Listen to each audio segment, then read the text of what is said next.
Hello my loves, if you're new here, my name is Lily. I am an anxious girl who loves to read, and if you're not new here, then welcome back. As you can see, I am back with my beautiful bookshelves. I am so happy to be home with all of my lovely books. There they are, there's all of them. I love my shelves. I am so happy to be back home with my shelves. And I am also so happy to announce that I finally, after many weeks of wait, have Sunrise on the Reaping in my hands. Yeah, on the Reaping. I thought it was in the Reaping at first. Let me tell you, I started this last night, as you have seen, and I was crying from chapter 1. I fear this book may be my doom. I fear that this is going to break every single last shred of my heart that exists. Like, I fear this is going to break my mind, that after I finish this, I will be like Virus in Catching Fire, rocking back and forth and going tick-tock, tick-tock, tick-tock, tick-tock. I took some notes, quite a lot of notes, quite emotional notes, last night, because I stayed up far too late to continue reading this. And well, if you haven't understood or noticed already, this is going to be a Sunrise on the Reaping reading vlog. Like, I did a reading vlog for Onyx Storm, and this is the next, like, arguably for me personally, this is bigger than the Onyx Storm release. So much bigger. I'm like 10 chapters in, 135 pages, and that flew by. Like, it flew by. Can you see my Hunger Games books? They're right there. Those beautiful, beautiful editions. I saw someone say, like an illustrator say, that she hated those Hunger Games editions. They are my pride and joy. I love them. Hold on, I need to show you. Give me a second. I will be right back. Oh, so elegant. This is my very first copy of the Hunger Games. And it's the Hunger Games in Swedish, and it includes all 3 books. As you can see, it is aged and yellowed and really old. And now that I'm looking at it, I'm like, I really hope that there isn't mold. What does mold look like in books? I think this is just like me having spilled something as a child. This is very fragile, this copy. It's quite wonky, and when I open it, I can feel it's like about to collapse. But this is my Bible, okay? This is my very first copy, and you can see that it's in Swedish. And I don't know if they sell these anymore. I don't think they do. But my dad got me this, and it's all 3. So it's Hungerspelen, Fatta Eld och Revolt. I'm also leaving in like an hour and a half.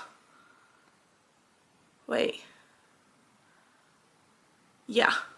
I get so anxious when I have a train to catch that I think that I've taken like the wrong train, or like missed the train that I actually booked, because I believe that the train is leaving later than it actually is. You know, I get really anxious around travel. But I'm leaving in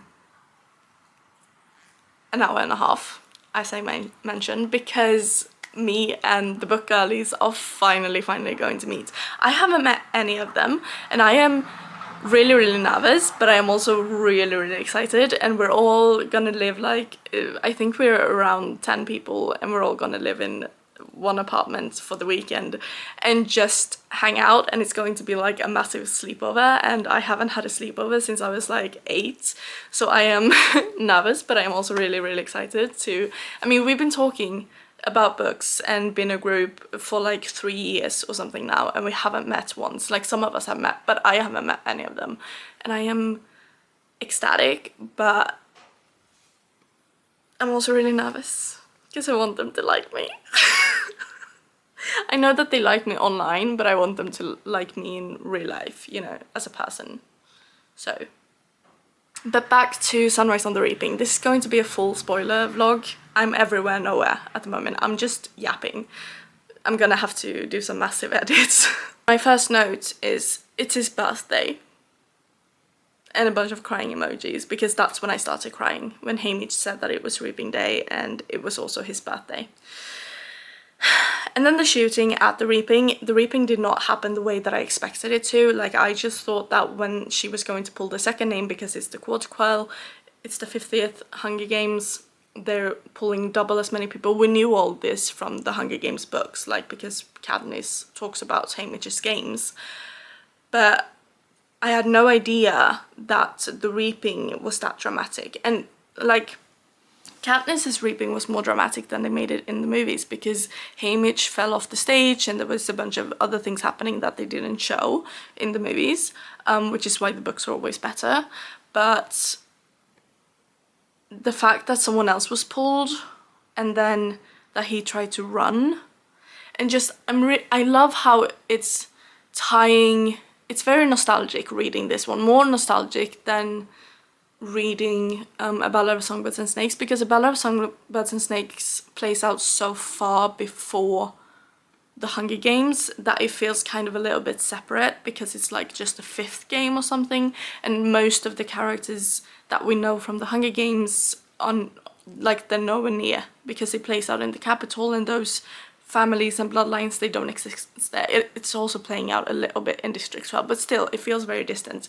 This, however, this is far too close. It hits too far too close to home. I can't even speak. So, like, the way that Haymitch was chosen for the Hunger Games, just, I was sobbing by that point. And at the Reaping, the Millark and Everdeen mention the fact that a Millark boy who's a baker was there in the same, like, age group as Haymitch, and an Everdeen boy.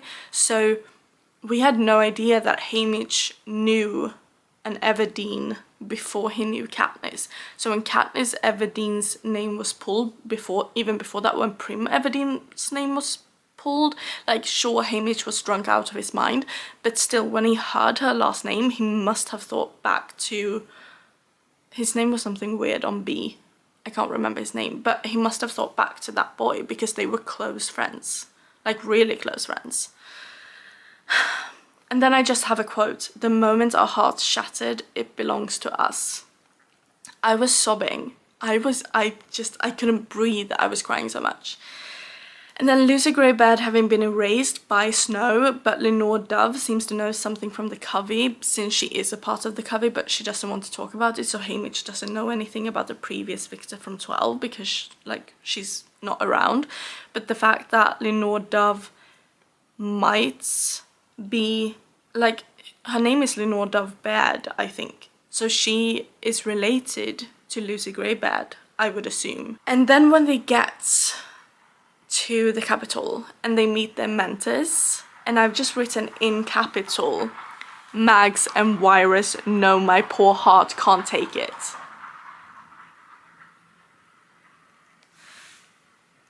I'm starting to tear up just thinking about it. Mags and Virus. And then when they talked about, like, Mags and Virus asked the competitors what they wanted from, like, just what they wanted. Like, everyone wants to survive, sure, but this can be something more that you want. And Virus explains how she didn't want to die in darkness, and Mags explains how she wanted to protect her district mate, like the guy from her district with her. And I just wrote, Virus didn't die in darkness because she was killed in Catching Fire when it was sun out, like the sun was out, it was in the middle of the day. And Mags protected her district partner once again. Like, she failed in her games, obviously, since Mags was the only victor. But then she dies for Finnick in Catching Fire, so she gets to protect her district mate in Catching Fire, like she wanted to during her games. They both got their wish, and they both died in the same game. Like, let's just let that sink in. Like, this is Suzanne Collins is a butcherer of hearts, but she's such an amazing writer. Like, she's one of the best writers ever, according to me. And then I just have a massive capitalized text that says, Beatty had a son, the hits just keep on coming. Like, BT 2, Virus and Mags weren't enough. We have to find out that BT, this might have been mentioned in Catching Fire, but if it was, I can't remember it. But that they punished BT by having him coach his own son's game that his own son was competing in, and having to spend the last few days up to his son's death, which is going to be televised. Like, I just... And then the fact that BT has to compete again in Catching Fire, I can't. Then I wrote, after a conversation between BT and Haymitch, is this where the Catching Fire plan is hatched by Haymitch wanting to destroy the machine like Katniss later does, and he, along with Plutarch, who is also in this book and also has very interesting conversations with Haymitch, they make a plan to get Katniss out, and BT was in on this plan. And this conversation between Haymitch and BT in the training center, I got a feeling like this is where the like idea of doing something like this was hatched, and then that it would actually take that many years until Katniss came along to be able to execute something like that. Because there's also hints of that in that conversation. All the puzzle pieces are there, all the people who execute the plan that I'm talking about in Catching Fire are in this book and are meeting for the very first time in this book. And then BT making a comment of BT being reaped for his own game the day that Haymitch was born. I just these comments just make me, it breaks my heart, to be honest. I also commented on, is it after Haymitch's games that they ban tokens? Because Haymitch talks about how they were allowed to bring one thing, like a necklace or a little token, some jewelry from home into the game, so long as it wasn't a weapon. And Haymitch brings the necklace that he got from Lenore Dove, his girlfriend, and another of the competitors helps the others like weave their tokens into like necklaces or something, because they are going to make an alliance, so she's helping them with that to be a part of their alliance. And when Katniss goes into the games, her designer Cinna hides her Mockingjay pin and goes shh, as in she's not allowed to bring that with her into the games. So does something with the tokens when it comes to Haymitch's game happen later on that I don't know about yet, that makes Snow then ban the tokens, that the competitors aren't allowed. Competitors feels like the wrong thing to say. And then I wrote, is Haymitch meeting Snow? Because Plutarch brings him somewhere. And then the foreshadowing poem that Haymitch and Plutarch talks about, forget that a line in that poem was forget his lost Lenore. And we know from the Hunger Games books that Haymitch is going to lose everyone he loves in this book, most likely. And you know that Lenore is going to die. So that poem is like a foreshadowing of that, which just had me crying my eyes out. And then when Snow comes in, and he's obviously taken poison, because we know from Finnick talking about that in Mockingjay, that he drinks the poison to build up a resilience to it, and that's why he's always bleeding in his mouth and wears so much perfume, because to hide the scent of his rotting flesh.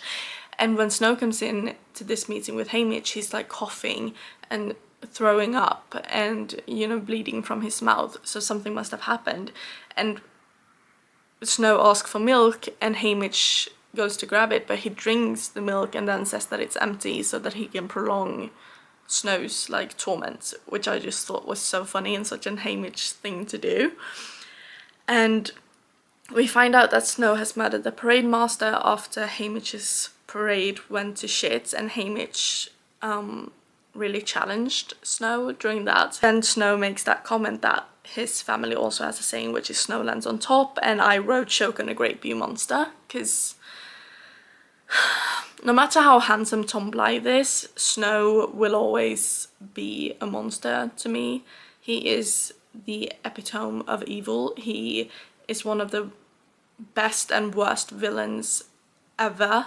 And the fact that Snow is so purely human just shows that, you know, the people in our world doing horrible things, they aren't really monsters. I don't really like saying that, but I don't have any other way to express it, because they're humans. They're not monsters, they're not something other, they're still humans. They are humans that are doing these horrible things. And I think that comes across really well with Snow. At the end of chapter 9, Luella's alive, which is the girl that's the second girl from Haymitch's district that died during the parade. Hence why Snow killed the parade master, and Snow is also now saying that he'll make sure that Haymitch dies in the games, but we know that Haymitch don't. So like, we know that Haymitch has a rivalry with Snow from before, just like Katniss then has a rivalry with Snow. And Snow must have had beef with so many District 12 members, because he's so bitter after Lucy Gray Baird, and the hint of that in his first conversation with Haymitch. I am obsessed. I am, and just look at this, just the hint from Haymitch's token in the cover. It's just, and the connection to Katniss's books, like I'm obsessed. I am obsessed. I've been yapping on for a long time now about the first 10 chapters of the book, but this is going to be a full spoiler, in-depth reading vlog with my reactions and thoughts about this book, because the Hunger Games universe is something that I'm absolutely obsessed with, and I have been so excited for this book, and I'm still so excited. But you know, now that I'm in it, it's like I was sitting reading it last night and I was like, is this real? Am I actually reading this book? Do I actually have my hands on it, or am I just dreaming that it's out and I'm reading it? Like, it feels so surreal to be back in this world and read something new, because I've reread the Hunger Games book a couple of times. So like, it's just it's like my brain can't compute. That's what it feels like. I'm going to go make something to eat, and then I need to pack my last stuff, prepare my apartment for me not being here anymore. I need to take the trash out and you know, do all of that boring adult stuff that you need to do when you're an adult. But as I mentioned, you guys are coming with me. I am going to bring my book in case I have some downtime where I can read. But I also just want to enjoy being with the girls finally. So I might not read anything at all. We'll see how it turns out. But yeah, that's it. Let's get into the vlog, shall we? I'm the smartest in the room. Why do you assume I'm the smartest in the room? Why do you assume I'm the smartest in the room?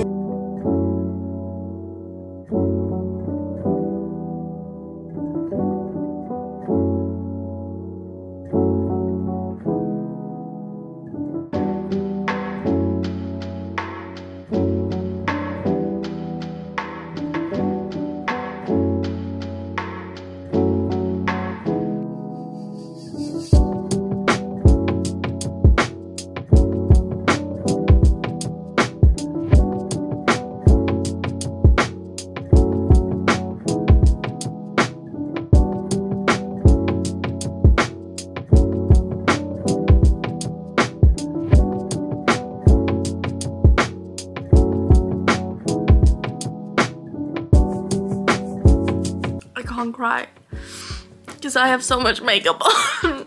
But the second I open this book, I start tearing up. I can't not cry.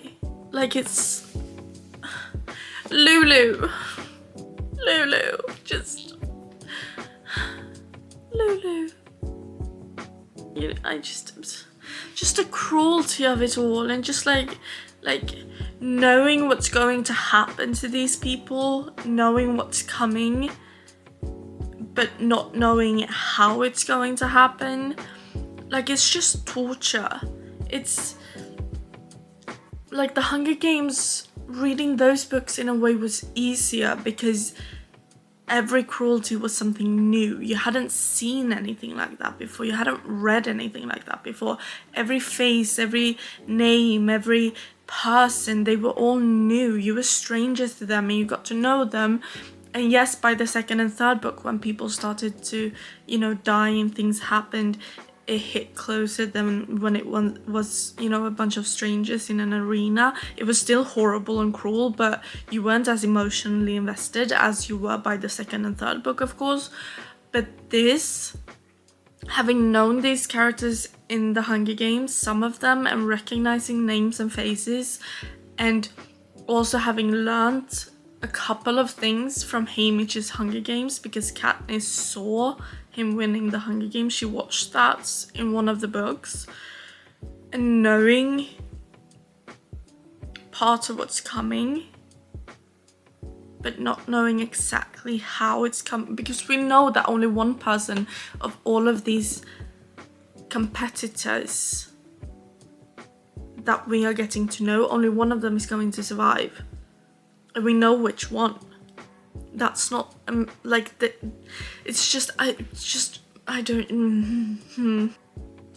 Virus and Beatty are working together. Like, yeah, I could have figured that out, but there was so much else going on that I didn't connect that whatsoever. She's turned the electricity off in the building that Haymitch is in so that Beatty can come talk to him about breaking the arena. I told you that the plan for catching fire was hatched in this book. God.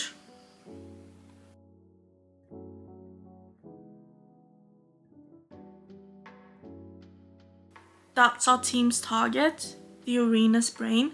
What team?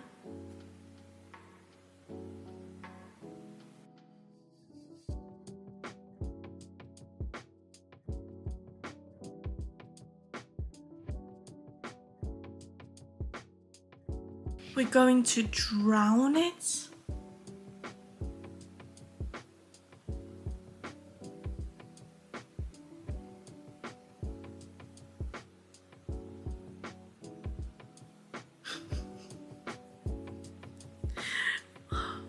Is trying to compare it to what Beatty's trying to compare it to what a house has, like plumbing, heating, cooling, ventilation, everything your house would have, says Beatty. My house doesn't have half those things. Does yours? Oh God. Beatty goes, I live in the Victor's village now, so yes it does. But of course Haymitch and them don't have them. I'm also snacking on some sweets in the middle of it's Friday, so yeah. I forgot.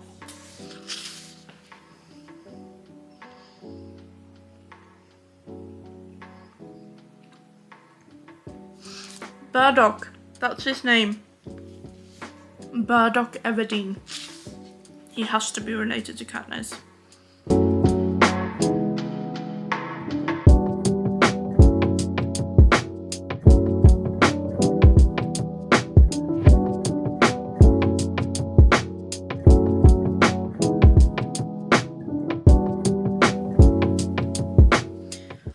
Talking about the plan, and Beatty says it won't be just you, you'll have Ampert. At the mention of his son's name, his voice catches, and a spasm of pain crosses his face. This plan sounds pretty dangerous, I venture. Maybe I can do it without him. For the first time, his agony breaks through his restraint. They reaped him to kill him, Haymitch, to punish me. I can think of no realistic scenario in which he does not die. I can only hope that his death is quick and not in vain. I'm so sorry, I'll try to look out for him in there. Don't let him suffer, whispers Beatty. I'll do my best, I promise. That's a great comfort to me, thank you. I feel so bad for Beatty. And the fact that Beatty has to compete in the games once again. He's won them once. He's being punished now for being a good person. by them sending his son into the games, we know that his son's going to die in the games because only Haymitch survives. And then BT has to compete again a couple of years later. I can't.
So I got back really early this morning. It's Sunday and I got back from spending a lovely weekend with the bestest of people. We had a great time and it was so much fun. I'm really tired though, mainly because I woke up like hours earlier than I normally do, so my brain is not at full capacity at this moment. So I just really want to read tonight and just like turn my brain off and dive into this book. And I think I'm like almost halfway. I'm like 192 pages in on chapter 14 and oh my god, it's just thing after thing that I become like and then a couple of chapters later you're like what? And the hits just keep on coming. So it's like Effie and Haymitch's first meeting and then the Gaul mention, and now he's getting to speak to Lenore because Plutarch, of course, like we know that Plutarch's a rebel from the Hunger Games books, but like at what point did he turn rebel? Obviously before he met Haymitch, because he's definitely involved in some things that the capital would not approve of. So it's really good. I'm really liking it.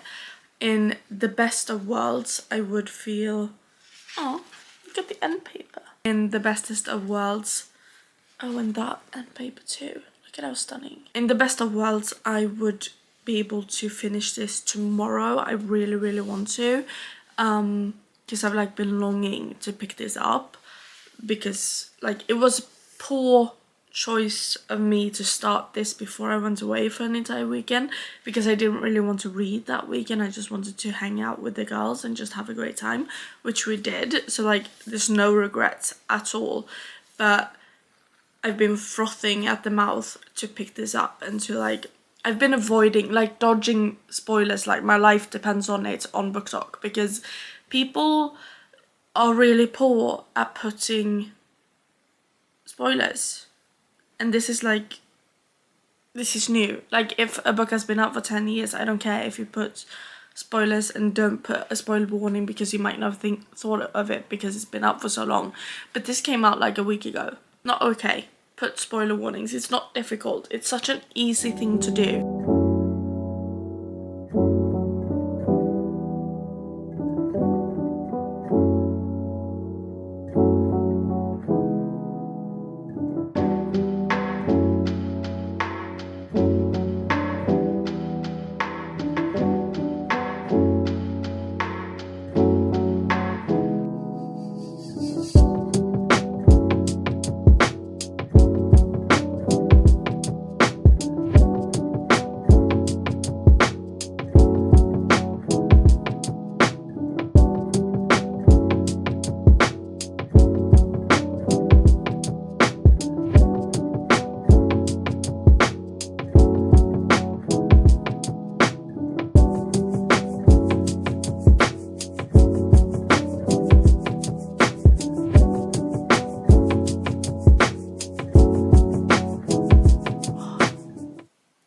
have such a love-hate relationship to this book.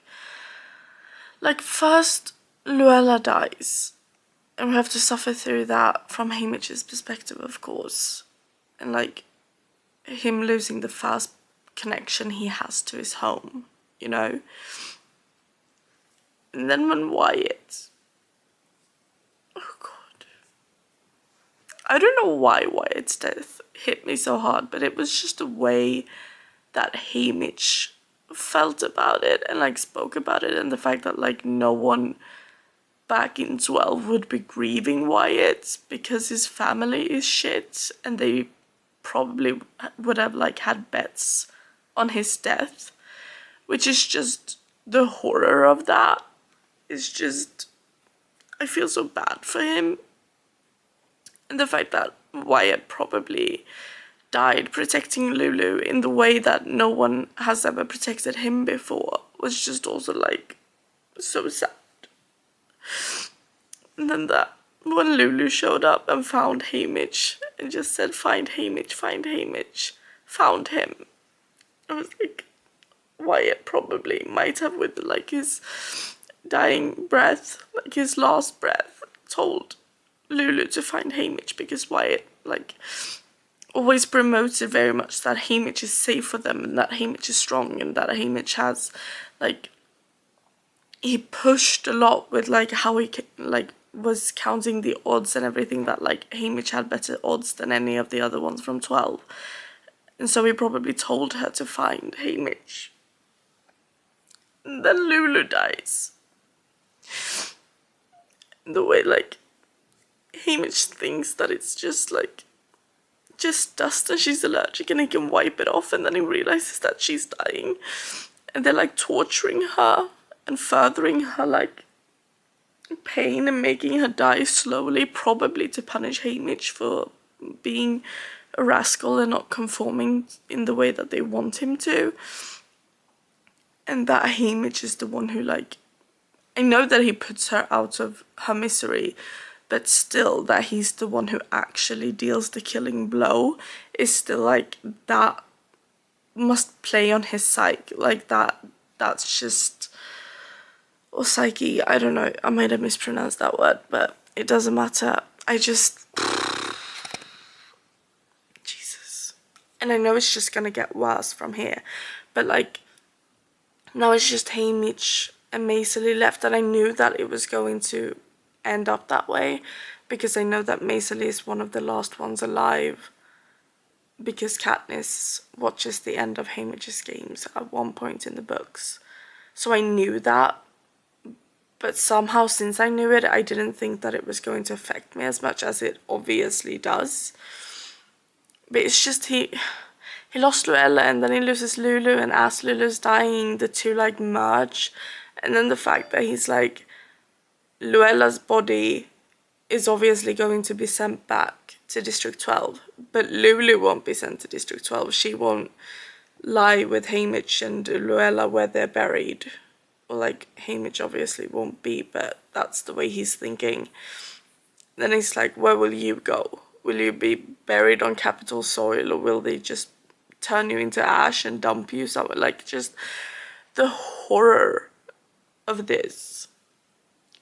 And that Haymitch, like, it's like the connection with Katniss and Rue as well that also makes it so, like, painful, because I can clearly see the parallels with, like, Katniss putting the white flowers around and whistling and putting up the three fingers, and Haymitch whispering in Lulu's ear, because he knows that they're listening, that, like, you did this to her, this is on you, and then whisper the one thing that Lulu has been saying, one of the only things she's been able to say but she's not able to say anymore, which is murderers.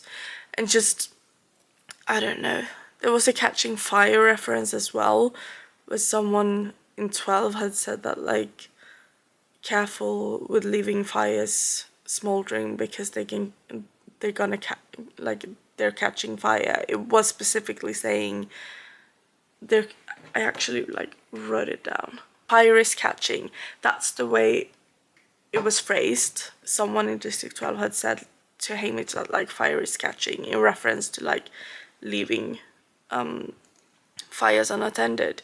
And you know, that just brings you right into Mockingjay with Katniss saying, you see that fire is catching, and in the same sentence Haymitch is like thinking that like, well, if fire catches in this arena, then good riddance, let it all burn to the ground, you know. And that's the same vibe that, like, I don't know, just there's so many points where I'm like, when Katniss has done certain things in her games or like said phrases in her books, that must have like been such a trigger for Haymitch's PTSD.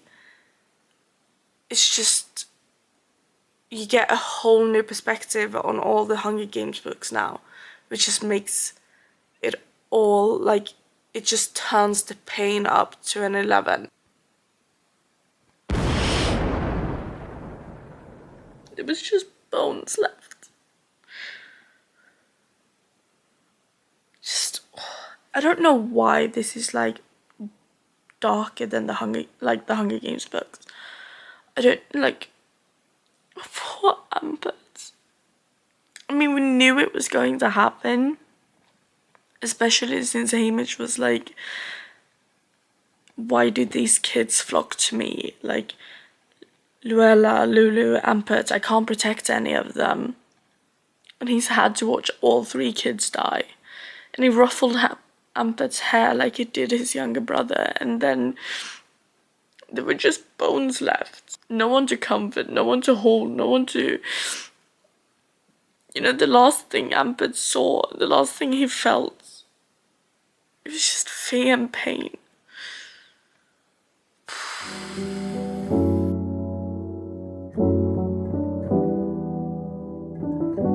It is far later than it should be. It's 11 at night the next day. It's been a whole like 24 hours since I stopped filming.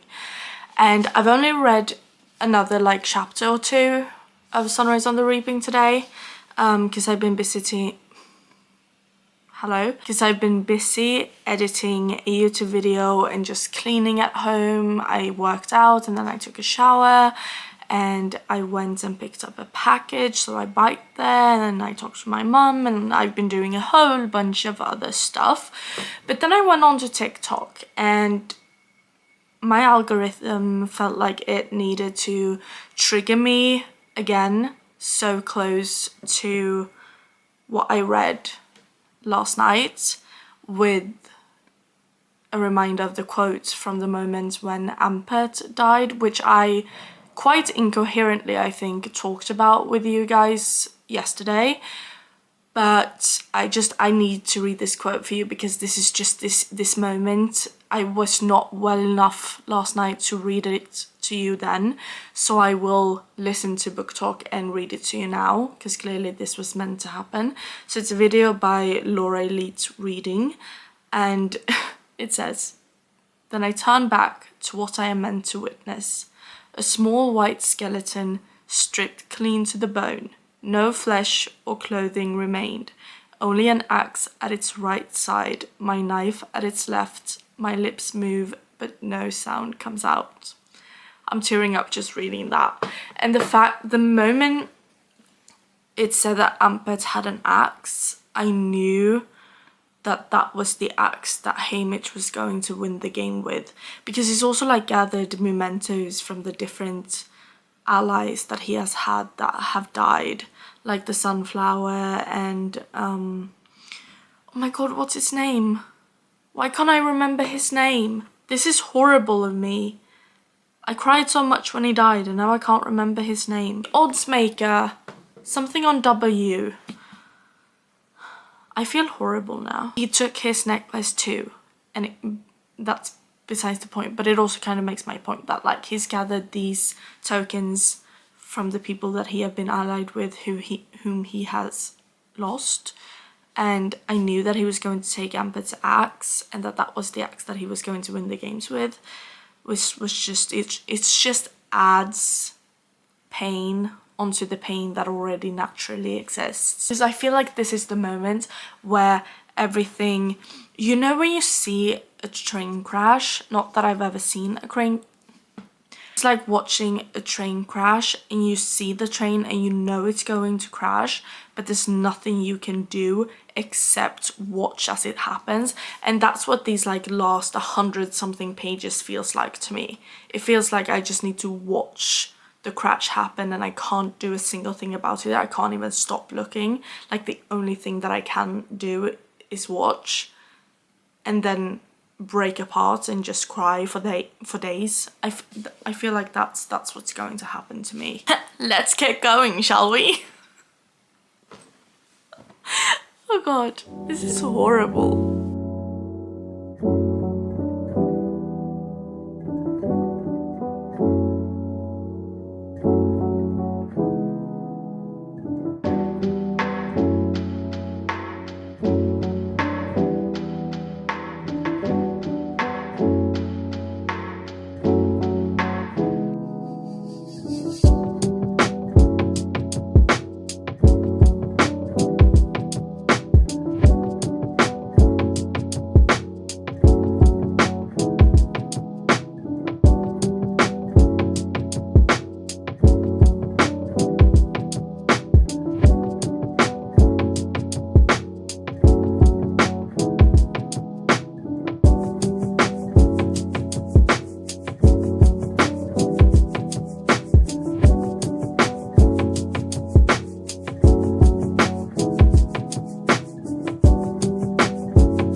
You need to sleep while you can, Hamish. I know, but what I'm thinking, you and me, you remember what Ambet said when you made his token? There's a long pause before she says, "Sure, I'll be your sister." Night says, I roll over and let sleep take me. I know, I can't remember exactly how Maisley dies, because I know that Hamish and Maisley are running from someone. It might be the two careers that are left. But this like arc of like not liking each other in District 12, her being the meanest girl and him just being him. And then like, "Sure, I'll be your sister."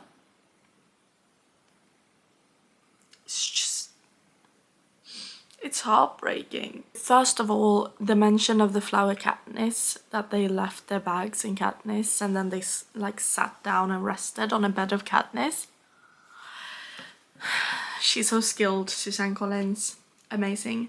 But then when they're talking about that, like Maisley's like talking about her nan and she's like, "I'm never gonna grow old or see myself look like my grandmother like I always wanted to." And Hamish is like, "Maybe." And Maisley says that her nan used to say, if Maisley was afraid, her nan would say to her, "It's okay, Maisley, nothing they can take from you was ever worth keeping." And not just that, Hamish then says, "I know that song, Lenore Dove sings it." And bear in mind, I think Lenore Dove is related to Lucy Gray Baird, who sings, "Nothing you can take from me was ever worth keeping. You can't take my charm, you can't take my humor." You know that song? And then Maisley says, "It's a song. Well, your gal's full of surprises. Guess she got the jump on us after all. Doing what? Doing nothing. Let's visit your hedge, Mr. Abernathy." I just... oh, the way everything is like weaved together, is absolutely amazing. And just every time something that like either is a parallel to or is like quite literally connected to Ballad of Songbirds and Snakes, but mainly The Hunger Games, I like internally freak out. Well, externally as well, if you watch this video, but like, it's the moment when Hamish has figured out that there's a force field over the energy thingy, and that if you throw things down it, things will bounce up, which is how he wins the games. So Maisley is about to die, and so I started filming, because this is for the first time that we're really going to see how Hamish wins his games. I'm scared. I'm so scared.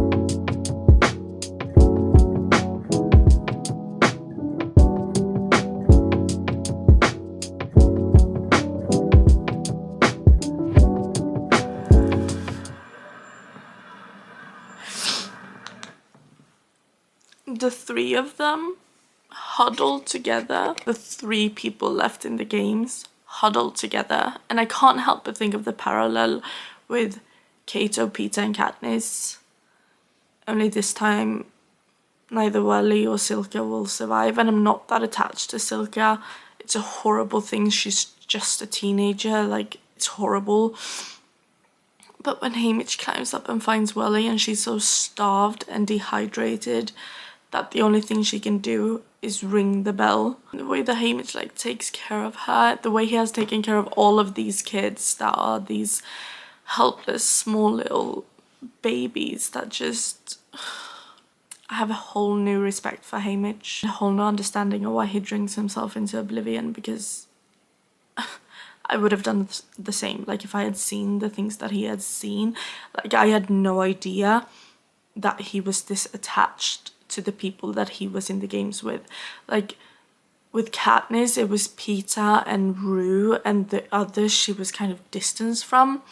Haymitch had an alliance with every single one of the, like, what they call them, newcomers, but all the ones who had like the least chance of survival. There were so many people that he was connected to, and just the fact that it was like BT's kid and Mags and Virus were his mentors, and then he had to watch two of those three people that he knew from like when he was a teenager and who helped him and stood by him through his own games. Then he has to watch them go into another game, as well as Katniss and Peeta. And then he has to watch two of them die. Peeta get taken to the Capitol and Katniss be completely broken and BT end up in a wheelchair. Like, Haymitch has to watch so many things that are so connected to his past that we had no idea about. And it just makes me look at the Hunger Games from a whole different perspective, because in those books Haymitch is a side character, an important one, but still.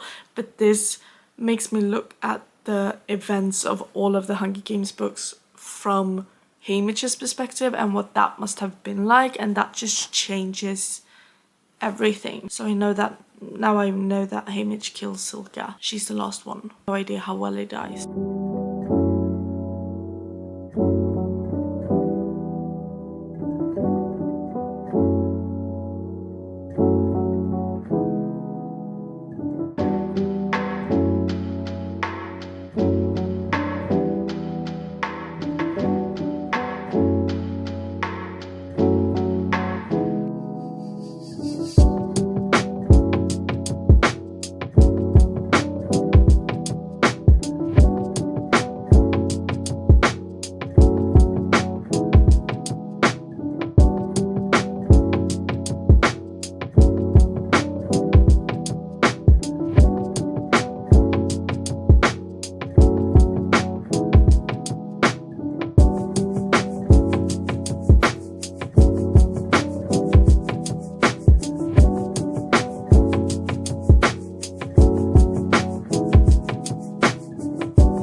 Can you guys even see me? I don't think so, but holy fuck. The fact that Haymitch is the like precursor to what Katniss does in Catching Fire is just, it's so like, it's so brilliant, and just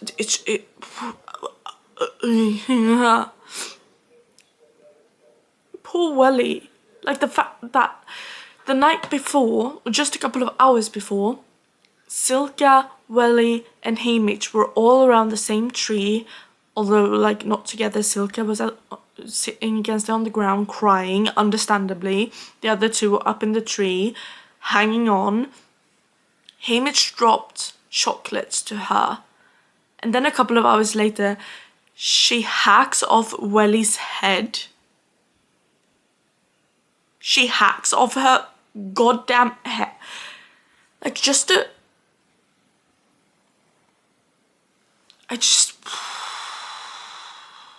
I had no idea that Hamish was so close to death when Silke died. And no idea that he dropped a freaking bomb on the force field and believes himself dead. Holy fuck. Just the fact that they torture Hamish with videos on the screen, on the telly, in the apartments from the previous games, but then they show him Lucy Gray Baird singing Nothing You Can Take From Me. No, singing her ballad. It's not Nothing You Can Take From Me. It's from her ballad that she sings at their show before. And Snow is there, but Hamish isn't allowed to see him. One evening, a haunting melody weaves through my dreams. I started from sleep calling Lenore Dove's name because they sound alike, because they're related. The television glows on screen. A girl in a rainbow of ruffles sings a familiar tune with unfamiliar words. Why is the tune familiar? Because Lenore Dove has sung it? Because her family has sung that song but changed the words? She performs on stage with a shabby backdrop before a Capitol audience in old-fashioned clothes. Her voice, that accent, the way those fingers commanded the guitar strings. A cover girl for sure, but not mine. A silhouette of a man, uptight, trim, a crown of curls. He waits a moment as if deciding whether or not to join her, then takes a step forward as the screen goes black. The reaping, she said, must be. Where else would a cover girl be in the Capitol? Could this girl be District 12's one and only victor? Suddenly, I'm sure she is. What happened to her after? Did she come home? Did she die in the nightmarish lab? What did she do to be erased so completely? My brain can barely comprehend this. I'm just waiting for the next shoe to drop, because not the other shoe, because there's multiple shoes dropping in this book, but I'm waiting for the next one and hopefully the last one, because otherwise I'm not sure that I will survive.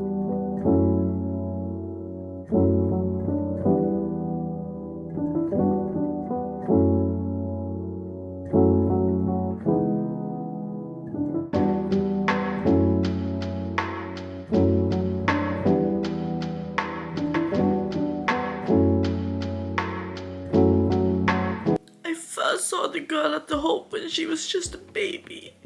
Burdock was so proud of her, he toted her around everywhere, and after he died in that mine explosion, she started coming alone. Tough and smart, her into braids then, reminding me for all the world of Luella McCoy. I didn't finish this book last night. This book finished me. The fact that at his victor's ceremony that Mags came out in a wheelchair and Virus was being crazed, muttering things, and the fact that they were both tortured makes us all think that Mags probably didn't have a stroke later on, or she might have had a stroke later on, but she won the game shortly after Lucy Gray Baird, right? I don't know if it was exactly after or something, but she mentored kids not just from her own district, but from other districts like Hamish for 60 years, only to die in the games. The fact that that she got her wish and that she died protecting her district partner, which she failed to do in her own games, and all of that I've spoken about before, that's just so sad and so hauntingly beautiful. But at the same time, just the things she must have endured before that. And the fact that Virus was a brilliant woman and that she wasn't even broken after her own games, but that it was after years and years of things like this that she was finally, her mind broke. But still her mind was well enough to figure out that it was a clock and to help Katniss and them break the arena. Just these two women, my god. The way that Hamish was displayed in a golden cage at the party, just seeing the way that the games evolved and everything surrounding the games evolved, and how it, at the same time as the kids were more and more humanized, they were also more and more dehumanized. And at the beginning, where the contestants, or whatever we're going to call them, the tributes, were placed in cages, and it was called like the tribute zoo and everything like that, is horrifying. But the way that they like change, the cage never goes away, but during the years the cage changes and it becomes this like gilded cage that Katniss and Peeta are in, but the cage is so gilded that you don't see the bars anymore. And it's just the brainwashing from the Capitol. It kind of shows how the Capitol, you know, brainwashes them enough, because in the beginning they had to be put in literal cages and they had to be, you know, handcuffed and chained, and they had to be literally restrained. But then they washed their minds so much and, you know, twisted the narrative so much that in the end the shackles and the cages didn't have to be literal. They were there, they were just put on their minds instead, and just the maliciousness of that is horrifying. And that Haymitch travelled to the Capitol and then back from the Capitol with his friends, and the fact that the peacekeepers said, "We're just waiting on your friends," and Haymitch sees the boxes and realizes that he's going to travel back with the bodies of his dead comrades. This entire book, it adds another layer of depth at the same time as it adds another layer of horrificness. Like, I don't even have words. I had a theory in, like, as I was in the middle of reading, so I just wrote it down really quickly, because Haymitch kept mentioning the hanging tree and he was singing that song in his head, and that got me thinking, like, is he gonna show up and Snow has hung his family's bodies and Lenore Dove's bodies from the hanging tree? He didn't. But what he did was almost worse, which is the fire that he burned down the house, and that the mother and Sid was clutching each other, and that they were buried that way because they didn't want to separate them. Also, another point to that is the fact that on page 5, Haymitch mentions that the fire that killed his father might not have been an accident, and the fire that then killed his mother and brother was most definitely not an accident. It's just, it makes you question every single thing that we know about the previous games from Katniss's perspective, because Katniss has been fed these lies by the Capitol. She doesn't know that they're lies because people are so traumatized that they don't speak about the previous games, which is another way that the Capitol controls the narrative, because no one's speaking the truth because they're so afraid or too traumatized to do it that they just shut down, which means that the Capitol has complete control of the narrative, which means that anything that Katniss tells us about the previous games, or what she knows of the previous games, is all Capitol propaganda. That means she didn't even know that Haymitch and Bardock, her father, were really close friends, or that Mags and Wirus were Haymitch's mentors, and the fact that Haymitch then says that, like, she's a really nice lady, and if she goes, I wish she goes quickly, or when she goes.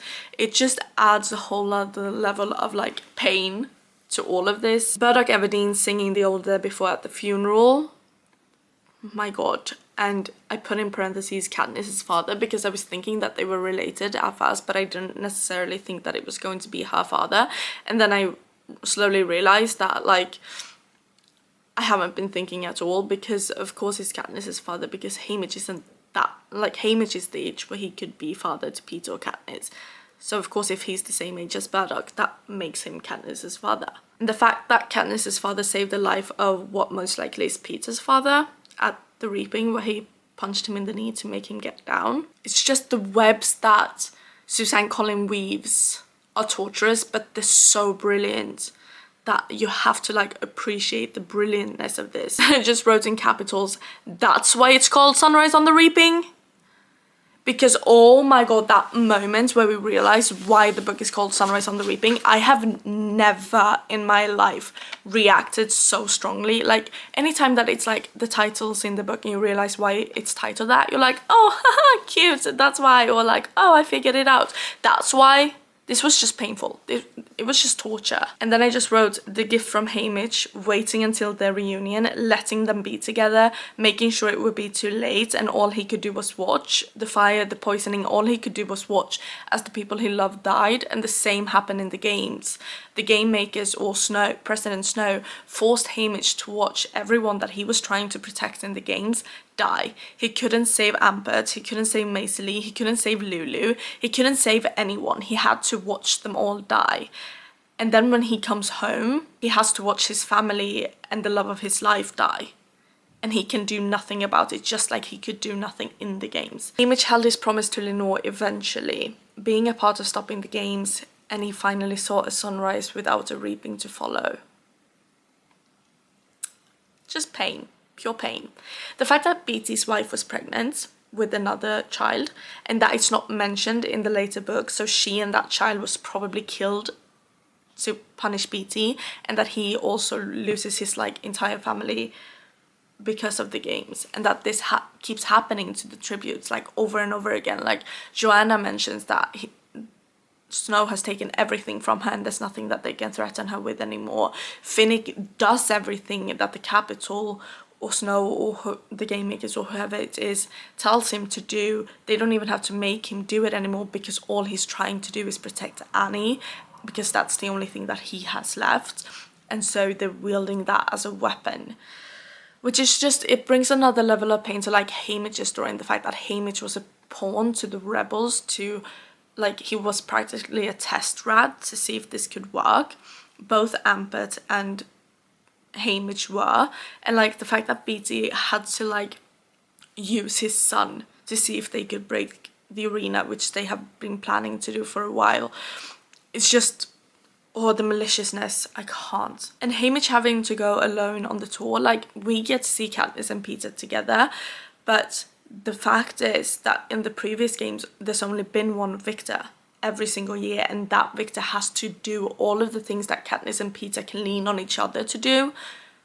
The other victors have had to do that completely on their own. And since the Capitol has probably like killed anyone they loved if they haven't conformed to their rules or their demands, these victors are completely alone, completely isolated and at the Capitol's mercy. And just the entire epilogue. The epilogue punched me in the gut. That was a soccer punch. And the Mockingjay pin being Maisie's and her twin giving it to Katniss in the Hunger Games. And just the fact that it's Haymitch's birthday and that he hears his brother on every reaping morning wishing him a happy birthday, and Haymitch being like gifted 2 new kids that are going to die.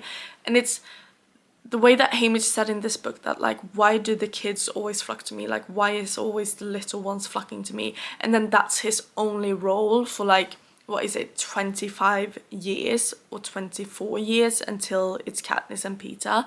Like 24 years kids are given to him on his birthday, and he has to watch them die in the arena, and he can't do anything to save them, just like he couldn't do anything to save those in his own games or his family afterwards. I just have a massive rant here. So the fact that Haymitch was friends with Katniss's dad, and his dad saw him through some of his worst times, and then Haymitch watched Katniss grow up, seeing Luella in her every time he saw her.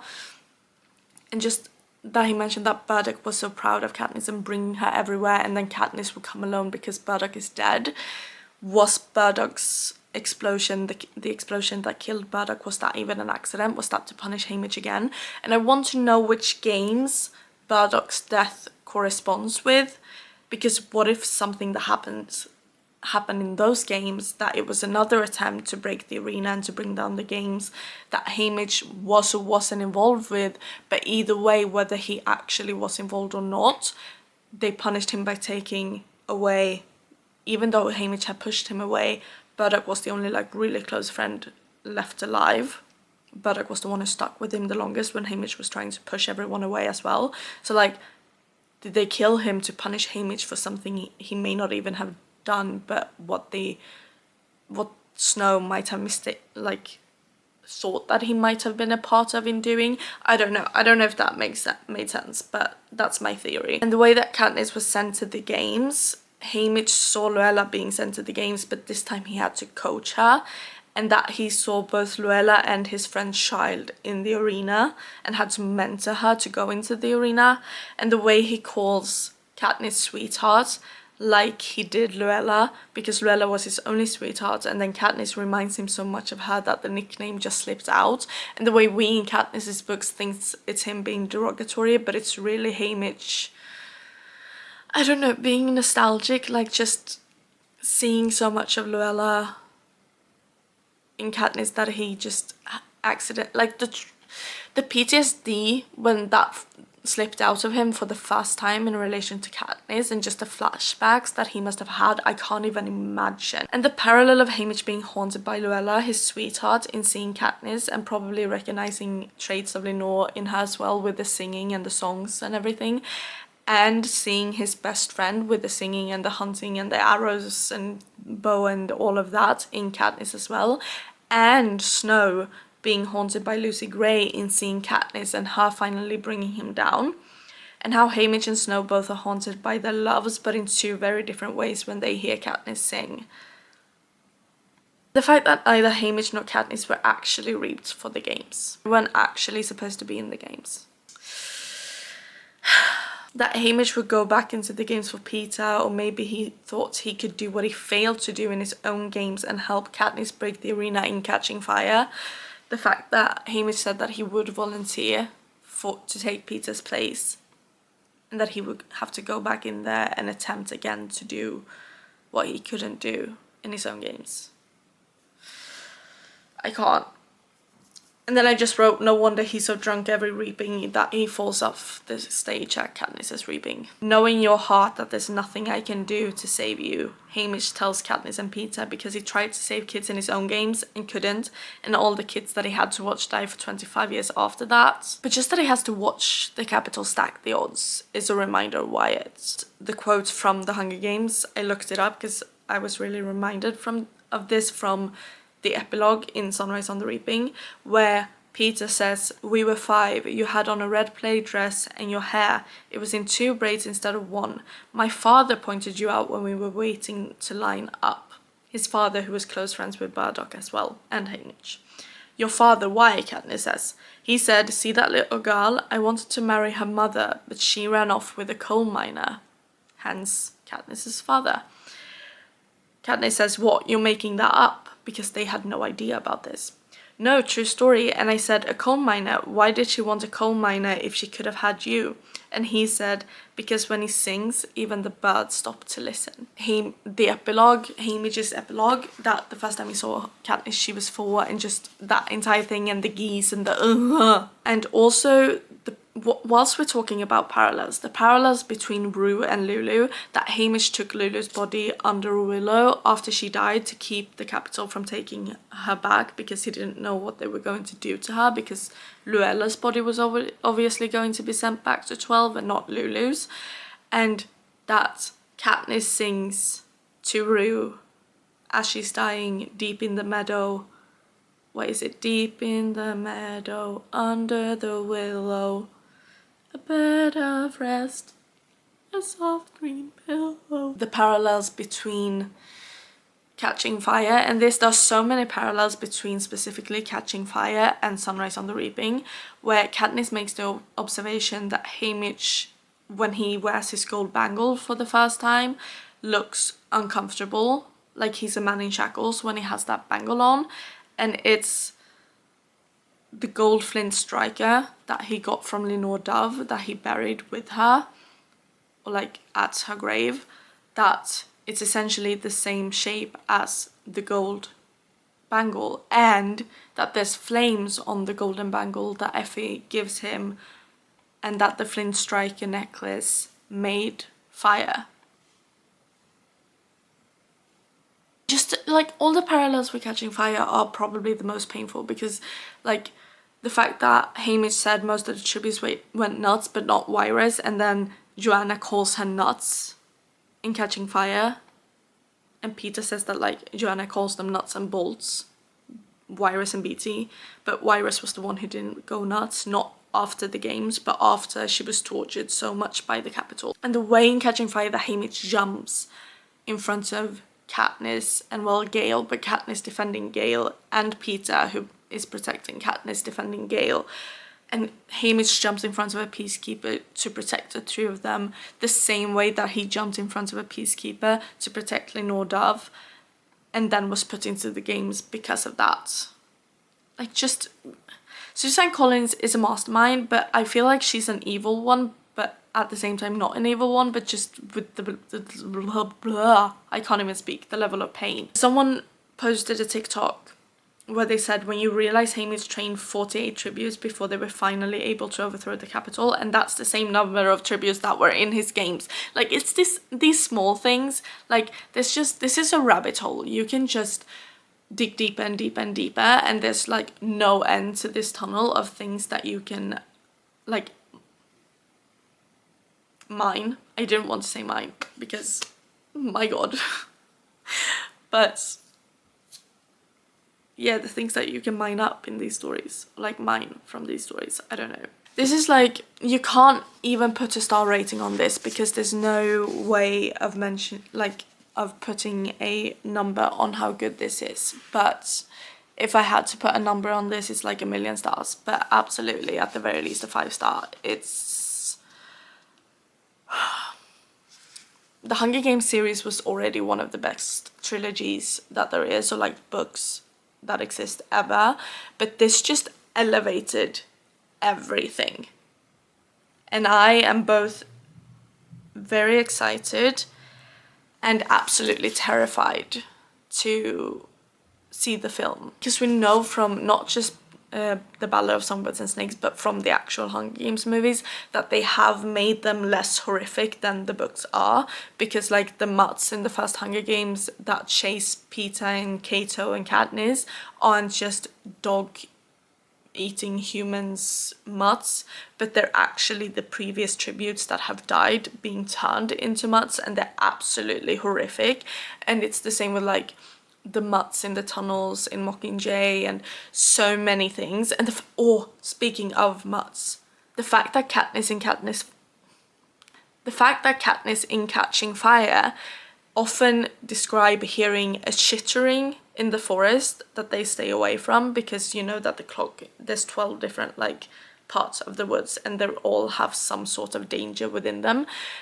And the theory that those are squirrels, that Katniss keeps hearing chittering, and that the squirrels were put in there if Haymitch was reaped for this game because of Ampert, or even that the squirrels were put in there for Beatty because they're the flesh-eating squirrels that murdered his son. And the fact that they were like the night before just 3 kids wanting to go home, crying together around the same tree, wanting to go home, just missing home.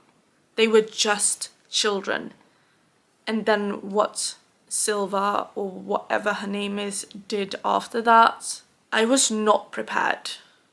I did not expect that. Not after they had that moment. I thought it would at least have been merciful because they had that moment, because she had no other choice. We all know that there's always choices. They could have chosen the arena to be the death of them and not kill each other, but you know, she is a courier and all of that. And I knew that like Welly would die one way or another, but I was expecting there to be some empathy and mercy and not that brutal decapitation, because she literally decapitated her, and it probably wasn't like one swing. And she also decapitated her and held onto her head, because she was standing there holding her head when Haymitch found them. Like,